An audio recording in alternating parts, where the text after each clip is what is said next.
Bible సెలుస్తుంది. దేవుడు లోకంలో ఎంతో ప్రేమించి ఆయన తన అద్వితీయ కుమారుని పుట్టిన అనే విశ్వాసం నుంచి ప్రతి వారిను నిత్య జీవం పొందాలని. కాబట్టి ఆ నిత్య జీవం పొందాలంటే ఆయన కుమారుని విశ్వసించాలి. ఆయన కుమారుని విశ్వసించాలంటే నీవే నిజమైన దేవుడు అని తెలుసుకొని ఆయన పాపంలో ఆయన వద్దకు వచ్చి పాపంను కడుగు అని అడిగితే ఆయన పాపంను కడిగేస్తాడు. అయితే నీ పాపం ఏంటంటే నీ హృదయ తలంపుల ద్వారా, నీ చూపు ద్వారా, నీ మాటల ద్వారా, నీ చేష్టల ద్వారా నీ పాపం చేస్తూ ఉండొచ్చు. నీ రహస్య పాపం ఉండొచ్చు. ఆ పాపంలన్నింటినీ ప్రభువైన యేసుక్రీస్తు క్షమించి నిన్ను పరిశుద్ధంగా చేసి నీకు నిత్య జీవాన్ని గొప్ప రక్షణను ఇస్తాడు.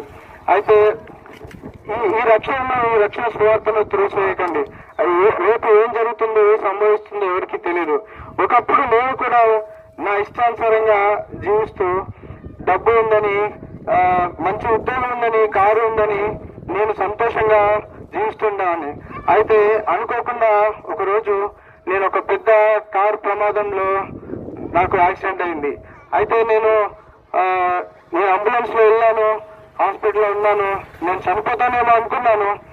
అప్పుడు నాకు నా కారు, నా డబ్బు, నాకు ఎన్నోవేమీ గుర్తు రాలేదు.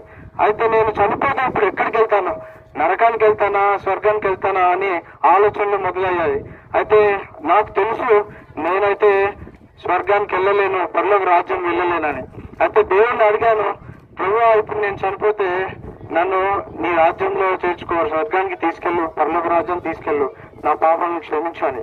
అయితే దేవుడు నన్ను క్షమించాడు, నన్ను మరణం నుంచి తప్పించాడు.